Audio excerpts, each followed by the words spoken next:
আসসালামু আলাইকুম। এটিএন বাংলা গ্রামগঞ্জের খবরে সবাইকে স্বাগত জানাচ্ছি। আমি সুমনা ঘোষ। শুরুতেই থাকছে সংবাদ শিরোনাম। কোটা সংস্কারের দাবিতে সারা দেশে বিক্ষোভ মিছিল ও সংহতি সমাবেশ শেষে জেলা প্রশাসকের হাতে স্মারকলিপি দিল শিক্ষার্থীরা। 24 ঘন্টার মধ্যে অজ্ঞাত মামলা তুলে নেয়ার আলটিমেটাম। এবং সিলেট জুড়ে বন্যা আতঙ্ক, পাহাড় কাটা, হাওড়ে স্থাপনা নির্মাণ ও নদী ভরাটকে দুষছেন বিশেষজ্ঞরা।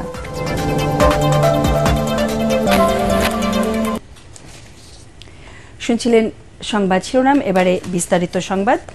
শিক্ষার্থীদের উপর হামলার প্রতিবাদ, মামলা তুলে নেওয়া ও কোটা সংস্কারের দাবিতে আজ গণপদযাত্রা ও রাষ্ট্রপতিকে স্মারকলিপি দেন বৈষম্য বিরোধী ছাত্র আন্দোলনের 12 সদস্য বিশিষ্ট প্রতিনিধি দল। পরে কোটার যৌক্তিক সংস্কারের এক দফা দাবি আদায়ে সরকারের কাছে 24 ঘন্টার আলটিমেটাম দিল বৈষম্য বিরোধী ছাত্র আন্দোলনের নেতারা। রাষ্ট্রপতি বরাবর স্মারকলিপি দিয়ে গুলিস্তানের পাতাল মার্কেটের সামনে এই ঘোষণা দেয় আন্দোলনের অন্যতম সমন্বয়ক নাহিদ ইসলাম।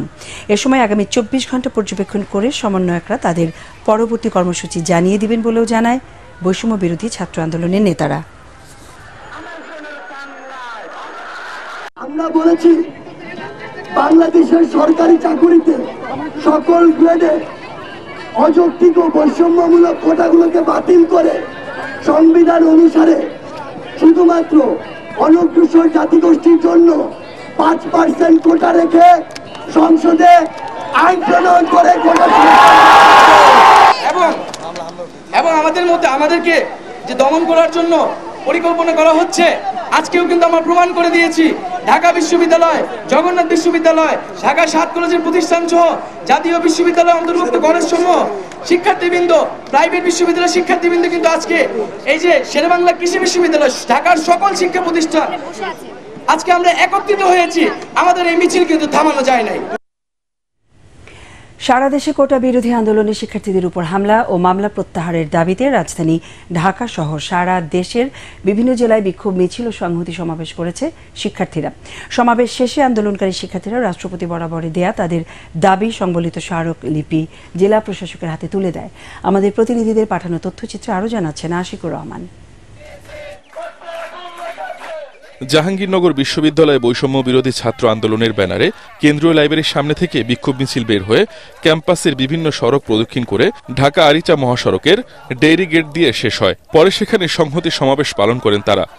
এ সময় শিক্ষার্থীদের দাবিকে সমর্থন জানিয়ে যোগ দেন বিশ্ববিদ্যালয় প্রত্যয় স্কিম বাতিলের দাবিতে আন্দোলনরত শিক্ষকরা।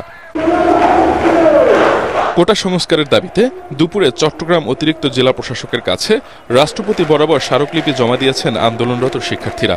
এর আগে চট্টগ্রাম বিশ্ববিদ্যালয়ের শিক্ষার্থীদের নেতৃত্বে আন্দোলনরত শিক্ষার্থীরা 16 শহর স্টেশন এলাকা থেকে গণপদযাত্রা নিয়ে জেলা প্রশাসকের কার্যালয়ে যায়।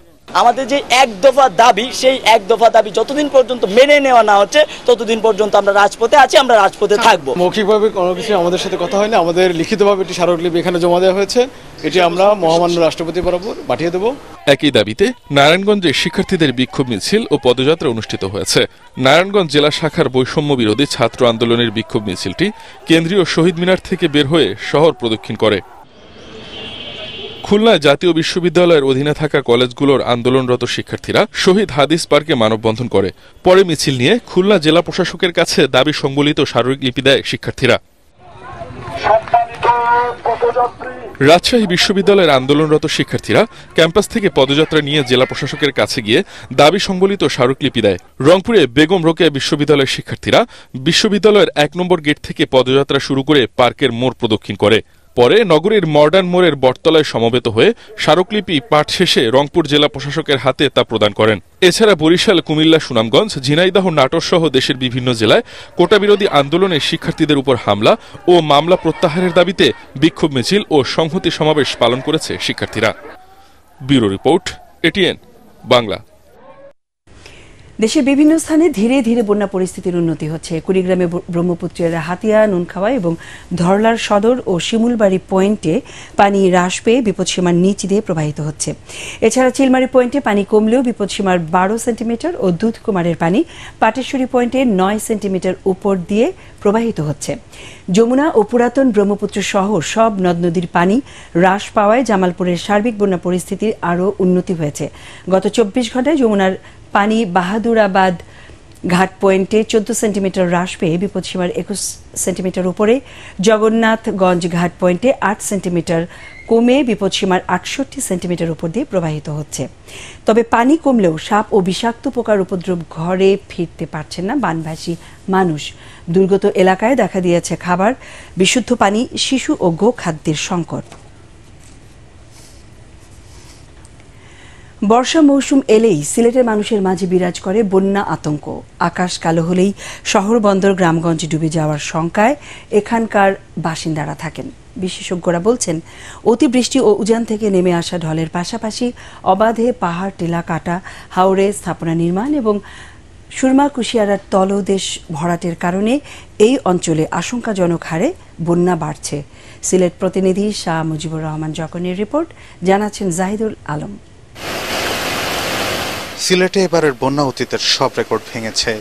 জুনের মাঝামাঝি থেকে এ পর্যন্ত 3 দফা বন্যার পানি এখনো নামেনি। দীর্ঘ সময় ধরে পানি আটকে আছে লোকালয়ে।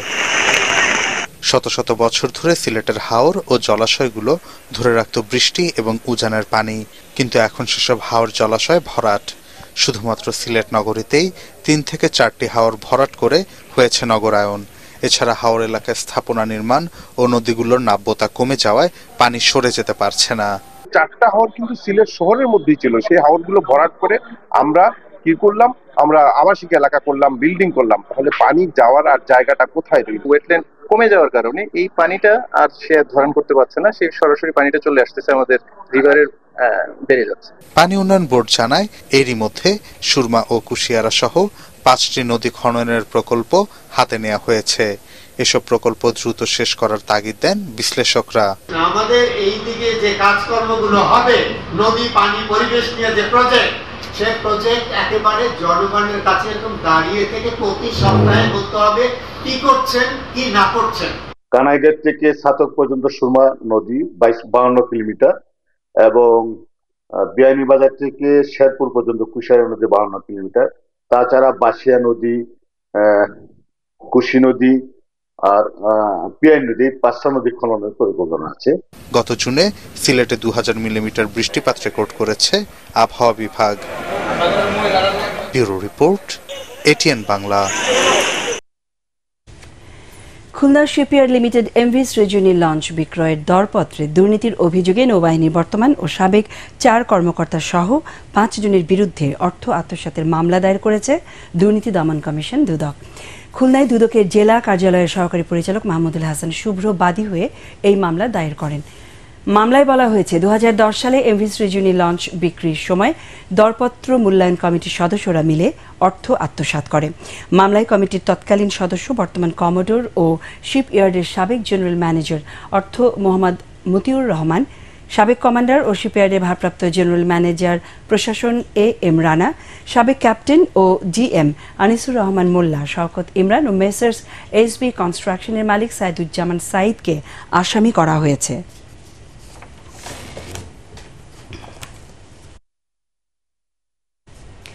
কোরআন তেলাওয়াত, কবর জিয়ারত ও দোয়া মাহফিল সহ নানা আয়োজনের মধ্য দিয়ে রংপুরে পালিত হল সাবেক রাষ্ট্রপতি ও জাতীয় পার্টির প্রতিষ্ঠাতা চেয়ারম্যান হুসেইন মোহাম্মদ এরশাদের 5ম মৃত্যুবার্ষিকী।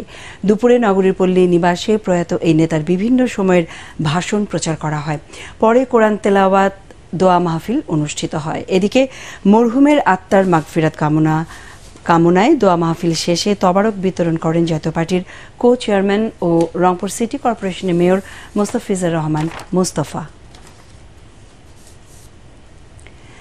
প্রধানমন্ত্রী শেখ হাসিনাকে রাজনৈতিকভাবে মোকাবেলা করতে বিএনপি জামায়াত পুরোপুরি ব্যর্থ হয়ে এখন ষড়যন্ত্রে নেমেছে বলে মন্তব্য করেছেন পররাষ্ট্রমন্ত্রী ডক্টর হাসান মাহমুদ। তাদের আন্দোলন করার ক্ষমতা নেই, তাই এখন কোটা আন্দোলনের মধ্যে ঢুকে গেছে বলে জানান তিনি। বগুড়ার শহীদ টিটু মিলনায়তনে আওয়ামী লীগের 75তম প্রতিষ্ঠা বার্ষিকী উদযাপন উপলক্ষে জেলা আওয়ামী লীগের অনুষ্ঠানে মন্ত্রী এসব কথা বলেন। অনুষ্ঠানে বগুড়া জেলার আওয়ামী লীগের প্রবীণ নেতৃবৃন্দকে সংবর্ধনা দেওয়া হয়। জেলা আওয়ামী লীগের সভাপতি সংসদ সদস্য মুজিবুর রহমান মজনুর সভাপতিত্বে এতে আরও উপস্থিত ছিলেন আওয়ামী লীগের সাংগঠনিক সম্পাদক এস.এম. কামাল হোসেন, জেলা আওয়ামী লীগের সাধারণ সম্পাদক ও সংসদ সদস্য রাগিবুল আহসান রিপু, সংসদ সদস্য শাহদারা মান্নান সহ স্থানীয় নেতৃবৃন্দ। আমাদের রাজনৈতিক বিরোধী শক্তি তারা জননেত্রী শেখ হাসিনাকে রাজনৈতিকভাবে মোকাবেলা করতে ব্যর্থ হয়েছে এবং রাজনৈতিকভাবে মোকাবেলা করতে ব্যর্থ হয়ে তারা এখন ষড়যন্ত্রের পথ বেছে নিয়েছে। নিজেদের আন্দোলন করার ক্ষমতা নাই, তাই কোটা আন্দোলনে ঢুকেছে। নিজেদের আন্দোলন করার ক্ষমতা নাই, তখন পরজীবী হয়ে গেছে। কাল 28 বছরে পদার্পণ করবে দেশের প্রথম satellite television channel ATN Bangla. Savar ও ধামরাইয়ে আনন্দের এই উপলক্ষকে নানা আয়োজনে উদযাপন করা হয়েছে। এই আয়োজনে অংশ নিয়ে অতিথিরা বাংলায় বস্তুনিষ্ঠ সংবাদ প্রকাশ করায় এটিএন বাংলা এবং এটিএন নিউজের চেয়ারম্যান ডক্টর মাহফুজুর রহমানের প্রতি কৃতজ্ঞতা প্রকাশ করেন। প্রতিষ্ঠা বার্ষিকী উপলক্ষে ঢাকার ধামরাইয়ে আয়োজিত আলোচনা সভায় উপস্থিত ছিলেন ঢাকা 20 আসনের সংসদ সদস্য ও স্বরাষ্ট্র মন্ত্রণালয় সম্পর্কিত স্থায়ী কমিটির সভাপতি বীর মুক্তিযোদ্ধা বেনজির আহমেদ। আলোচনা শেষে কেক কেটে উদযাপন করেন অতিথিরা। অন্যদিকে সাভারের বিরুলিয়ার প্রিয়াঙ্কা শুটিং জোনে আলোচনা সভা, কেক কাটা, আনন্দ র্যালি, বৃক্ষরোপণ ও তা বিতরণের আয়োজন করা হয়। এতে উপস্থিত ছিলেন ঢাকা 14 আসনের সংসদ সদস্য মাইনুল হোসেন খান নিখিল, বাংলাদেশ আওয়ামী সাংস্কৃতিক ফোরামের সভাপতি সাইদুর রহমান সজল সহ আরও অনেকেই। স্বপ্ন দেখো, জীবন গড়ো, এই স্লোগানে গোপালগঞ্জে 2024 সালে এসএসসি ও সমমানের পরীক্ষায় জিপিএ 5 প্রাপ্ত 3 শতাধিক শিক্ষার্থীদের সংবর্ধনা দেওয়া হয়েছে। এ সময় জেলার 10 শিক্ষককেও সম্মাননা জানানো হয়। আজ রোববার সকালে শিক্ষার ডিজিটাল প্ল্যাটফর্ম শিখো প্রথম আলোর পৃষ্ঠপোষকতায় এবং মিডিয়া পার্টনার এটিএন বাংলার সহযোগিতায় স্থানীয় শেখ ফজলুল হক মনি স্মৃতি মিলনায়তনে এই সংবর্ধনা অনুষ্ঠানের আয়োজন করা হয়। অনুষ্ঠানে বক্তব্য রাখেন বীর মুক্তিযোদ্ধা অধ্যক্ষ আবু হোসেন, গোপালগঞ্জ শেখ ফজিলাতুন্নেসা সরকারি মহিলা কলেজের অধ্যক্ষ শেখ বেনজির আহমেদ এবং প্রথম আলোর নিজস্ব প্রতিবেদক প্রবীণ কান্তি পান্না বালা। পরে ছিল সাংস্কৃতিক অনুষ্ঠান। এদিকে নেত্রকোনায় শহরের পাবলিক হলের প্রথম আলোর উদ্যোগে এসএসসি পরীক্ষায় জিপিএ 5 প্রাপ্ত 2 শতাধিক কৃতি ছাত্রছাত্রীদের সংবর্ধনা প্রদান করা হয়। অনুষ্ঠানে প্রধান অতিথি ছিলেন নেত্রকোনা সরকারি মহিলা কলেজের অধ্যক্ষ বিধান মিত্র। অন্যান্য অতিথিদের মধ্যে ছিলেন প্রথম আলোর বিশাল বাংলার প্রধান তুহিন সাইফুল্লাহ, নেত্রকোনা সরকারি কলেজের অধ্যাপক গোলাম মোস্তফা, সাইফুল্লাহ ইমরান প্রমুখ।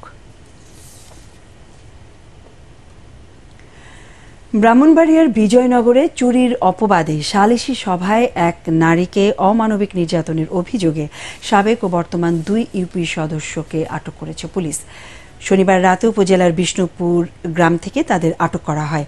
তারা হলেন উপজেলার বিষ্ণুপুর ইউনিয়নের 6 নম্বর ওয়ার্ড সদস্য ইসহাক মোল্লা ও একই ইউনিয়নের 8 নম্বর ওয়ার্ডের সাবেক সদস্য হোসেন মিয়া। পুলিশ জানায়, কয়েকদিন আগে স্থানীয় এক চৌকিদারের স্ত্রীকে চুরির অপবাদ দিয়ে স্থানীয় ইউনিয়ন পরিষদের চেয়ারম্যান জামাল উদ্দিন ভূঁইয়ার নির্দেশে বর্তমান ও সাবেক ইউপি সদস্যরা ওই নারীকে ব্যাপক মারধর করে।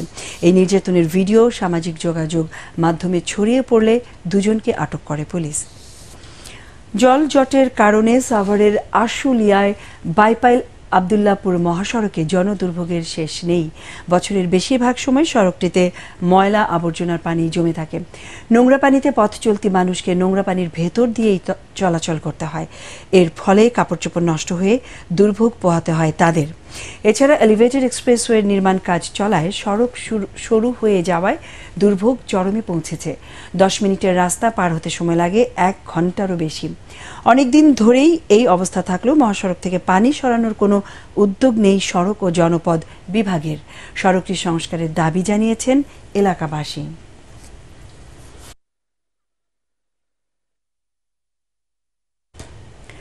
রাজধানীর আদ্দিন উইমেন্স মেডিকেল কলেজে অনুষ্ঠিত হল পোস্ট গ্রাজুয়েশন কোর্সের নবীন বরণ অনুষ্ঠান। সকালে এক অনুষ্ঠানে নবীন শিক্ষার্থীদের বরণ করে নেয় কলেজ কর্তৃপক্ষ। এ সময় চিকিৎসক হিসেবে মানুষের সেবায় নিজের দক্ষতাকে কাজে লাগাতে নতুন শিক্ষার্থীদের প্রতি আহ্বান জানান সংশ্লিষ্টরা। জাহিদুল আলমের আরেকটি রিপোর্ট। রাজধানীর মগবাজারে আদ্দিন উইমেন্স মেডিকেল কলেজে হয়ে গেল diploma in gynae and obs, diploma in child health এবং masters of public health hospital management post graduation কোর্সের শিক্ষার্থীদের নবীন বরণ। অনুষ্ঠানে প্রধান অতিথি ছিলেন মেডিকেল কলেজটির গভর্নিং বডির চেয়ারম্যান অধ্যাপক ডাক্তার মোহাম্মদ আব্দুস সবুর। এ সময় 8 দিন থেকে দক্ষতা অর্জন করে মানুষের সেবায় নিয়োজিত হতে নতুন শিক্ষার্থীদের প্রতি আহ্বান জানান তিনি। যেটা শিখবেন সেটাই কিন্তু আপনার টেস্টিমনি হবে for your career in future. ঠিক আছে, আপনি obviously you will get a bit preference যেহেতু আপনার 8 দিনের প্রোডাক্ট হচ্ছে, কিন্তু 8 দিনের বাইরে it is you who will make the things different. নতুন শিক্ষার্থীদের উদ্দেশ্যে দিক নির্দেশনামূলক বক্তব্য রাখেন 8 দিন ফাউন্ডেশনের উপদেষ্টা অধ্যাপক ডাক্তার আফিকুর রহমান। আপনাদের এই নতুন যাত্রাকে আমরা আরো সুন্দর করতে চাই এবং মানুষ যাতে আপনি টিসিএস হতে পারেন, আপনি ছোট ডিগ্রি হতে পারে, কিন্তু আপনার কাজ হবে যারা বড় ডিগ্রি করে তার চেয়ে বেশি। 8 দিন উইমেন্স মেডিকেল কলেজের অধ্যক্ষ অধ্যাপক ডাক্তার মাহমুদা হাসানের সভাপতিত্বে অনুষ্ঠানে 8 দিন হাসপাতাল সমূহের মহাপরিচালক অধ্যাপক ডাক্তার নাহিদ ইয়াসমিন, কলেজের উপাধ্যক্ষ অধ্যাপক ডাক্তার মাজহারুল ইসলাম, গাইনি বিভাগের অধ্যাপক ডাক্তার শামসুন নাহার, পেডিয়াট্রিক বিভাগের প্রধান অধ্যাপক ডাক্তার ARM লুৎফুল কবির, অধ্যাপক ডাক্তার সাইদ আনোয়ার উপস্থিত ছিলেন। জাহিদুল আলম, ATN বাংলা।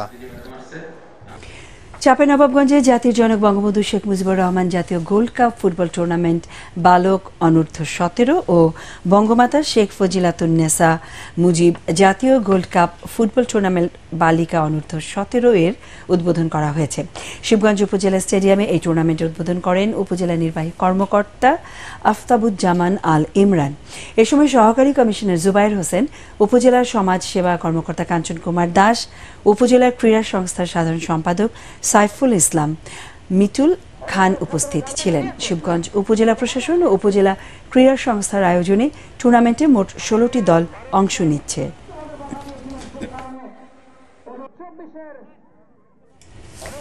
আমাদের পরের সংবাদ দেখার আমন্ত্রণ জানিয়ে এখনকার মতো শেষ করছি গ্রামগঞ্জের খবর। ATN বাংলার সংবাদ ইউটিউবে দেখতে ব্রাউজ করুন youtube/ATN বাংলা নিউজ। ধন্যবাদ।